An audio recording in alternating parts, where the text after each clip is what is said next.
तो आज हम खड़े हैं दिल्ली के कुतुब मीनार में। तो आखिर क्यों इसको बनाया गया और ये बाकी मुगल स्ट्रक्चर से अलग कैसे है, तो आज की इस वीडियो के एंड तक आपको सारे क्यों के जवाब मिल जाएंगे। और अगर आप यहाँ पे विजिट करते हो सिर्फ फोटो खिंचवाने के लिए तो आप बिल्कुल गलत हो। जो हिस्ट्री आज आपको मैं बताने वाला हूँ उसको देखने के बाद आपका इस जगह को देखने का नजरिया पूरी तरह से बदल जाएगा।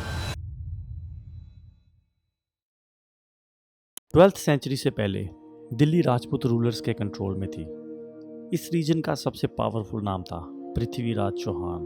दिल्ली सिर्फ शहर नहीं था, ये नॉर्थ इंडिया की पॉलिटिकल चाबी थी। जो दिल्ली को कंट्रोल करता था वही नॉर्थ इंडिया को कंट्रोल करता था। वो इसलिए जब पृथ्वीराज चौहान जंग हारा तो उसने सिर्फ दिल्ली ही नहीं हारी, राजपूतों के हाथ से पूरी दिल्ली का कंट्रोल और पावर दोनों चले गए।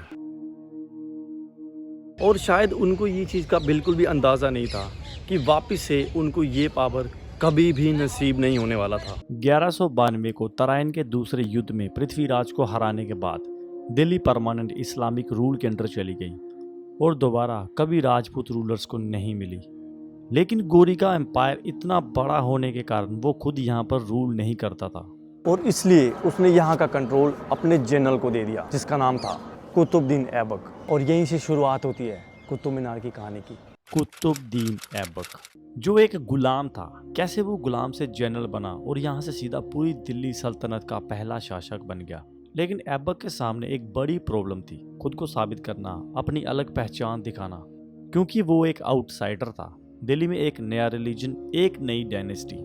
जब तलवार से जीत मिल जाए लेकिन एक्सेप्टेंस ना मिले तब शासक लेते हैं इन जैसी इमारतों का सहारा अपने आप को प्रूव करने के लिए। कुतुब मीनार सिर्फ अजान के लिए नहीं बना था, इसके पीछे 4 क्लियर रीजंस थे।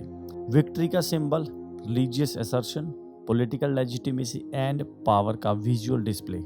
इसकी हाइट और पोजीशन दोनों को जानबूझ के चूज किया गया था क्योंकि ये इमारत खुद में चीख चीख के बताना चाह रही थी द पावर हैज चेंज्ड। 1199 ईस्वी में कुतुब मीनार का कंस्ट्रक्शन स्टार्ट हुआ, लेकिन सिर्फ एक ही मंजिल बनी होती है और 1206 ईस्वी में ऐबक की डेथ हो जाती है।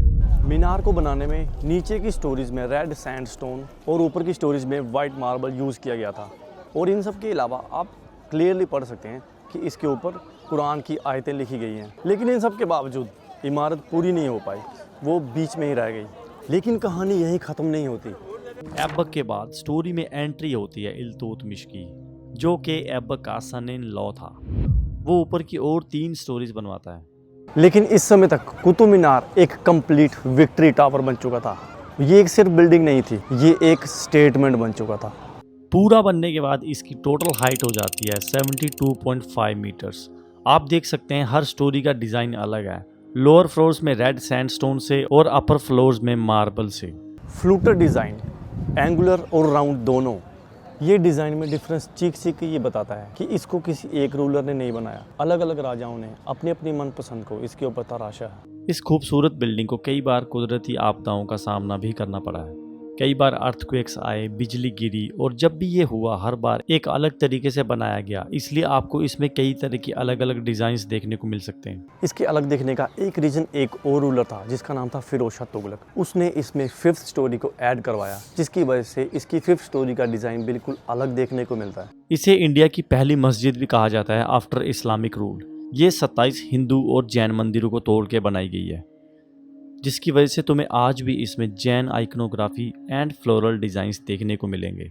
इसके 2 मेजर रीजंस थे। पहला ये बताना the arrival of new ruler, और सेकंड इसमें बने बनाए मटेरियल को, पिलर को और पत्थर को यूज़ कर देना जिससे उनको अलग से मटेरियल ना लाना पड़े। ये एक अनकंफर्टेबल ट्रूथ है, लेकिन क्या कर सकते हैं, ये भी हिस्ट्री का एक पार्ट है। 4th शताब्दी में बनाई आयरन पिलर कुतुब मीनार से भी पुराना है। इसको गुप्ता एरा के एक राजा चंद्रगुप्त II ने बनाया था, जिनको विक्रमादित्य के नाम से भी जाना जाता है। इस पिलर को देख के सबके मन में यही सवाल आता है कि ये लोहे का होते हुए भी इसमें कभी जंग क्यों नहीं लगता। और इसका आंसर ये है कि ये सिर्फ लोहे का नहीं बना हुआ, इसमें काफ़ी सारे मेटल्स मिक्स किए गए हैं। पहले आम लोग भी इसको हाथ लगा के टच कर सकते थे, लेकिन कुछ समय बाद फिर इसको पब्लिक को टच करने के लिए बंद कर दिया गया।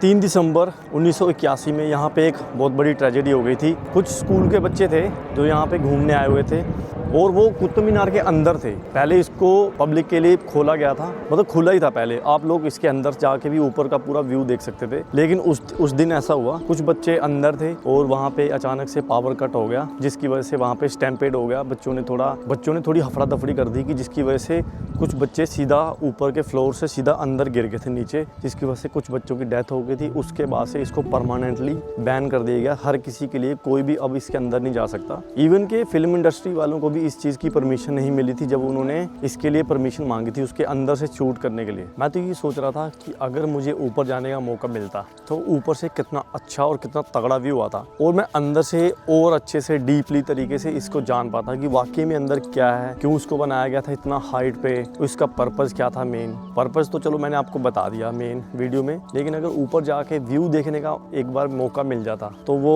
और ही नेक्स्ट लेवल होता। आपने जितने भी मुगल स्ट्रक्चर्स देखे होंगे उनमें जितने भी रेड सैंडस्टोन यूज़ होते थे वो मेनली राजस्थान से लाए जाते थे।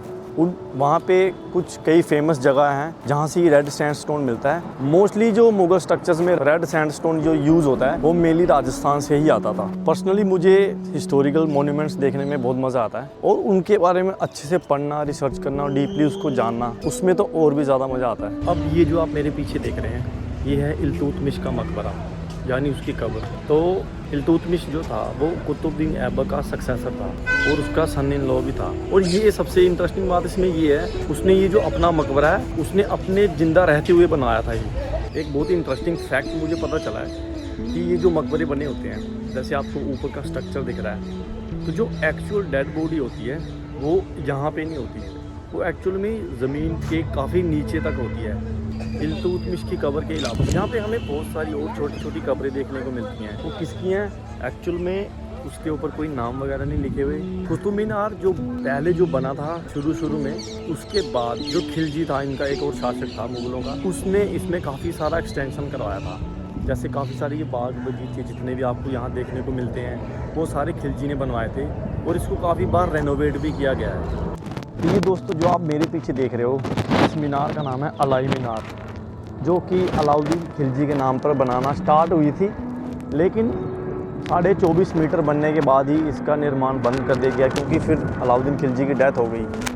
लेकिन इसमें एक इंटरेस्टिंग फैक्ट मैं आपको ये भी बताता हूँ कि उसने इसको कुतुब मीनार से डबल बनाने का सोचा था। और ये भी आप बात मान के चलो कि अगर ये मीनार उस टाइम पूरी बन जाती, काफ़ी हद तक ये चांस था आप फिर आज कुतुब मीनार को नहीं इस मीनार को देखने आते, क्योंकि ये उससे भी डबल बनने वाली थी। ये जो आप मेरे पीछे देख पा रहे हैं ये क्वैतुल इस्लाम जो मस्जिद थी उसी का बचा हुआ हिस्सा है। तो जितनी अभी इसके बारे में मेरे को जानकारी ये है, ये पहले पूरा बना हुआ था, ये आर्चेस जितने भी थे ये मॉस्क्यू का ही हिस्सा था, लेकिन ये अर्थक्वेक के बाद टूट गया। ये जो आप मेरे पीछे पिलर्स देख रहे हो, इन पिलर्स को देख के आप क्लियरली ये बता सकते हो कि ये हिंदू और जो 27 जैन टेम्पल्स को तोड़ के उनके पिलर्स और बाकी का मार्बल जो निकाल के लाए गए थे ये वही हैं जो कि क्वैतुल इस्लाम जो मस्जिद थी उसको बनाने में यूज हो रहे थे। इनके स्ट्रक्चर और इनके डिजाइन को देख के आप क्लियरली ये बता सकते हो कि ये इस्लामिक यहाँ मुगल स्ट्रक्चर को डिपिक्ट नहीं कर रहे। इनके जो डिजाइन हैं वो हिंदू स्ट्रक्चर और आर्किटेक्ट को ही रिप्रेजेंट कर रहे हैं। जो मुगल डायनेस्टी है उसका जो इतिहास है वो हमेशा से ही तगड़ा रहा है, लेकिन इस चीज को देख के कहीं ना कहीं ये लगता है कि इतिहास बनाना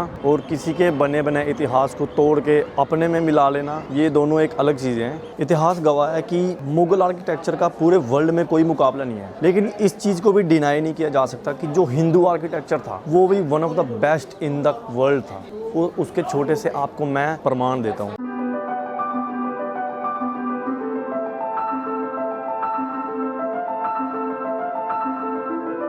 उस टाइम पे बिना किसी मशीन के इस तरह की कार्विंग्स करना is not easy at all. आज भी तुम सारी मशीनरी भी यूज करके इस तरह का आर्किटेक्चर नहीं बना सकते, आई एम डैम श्योर।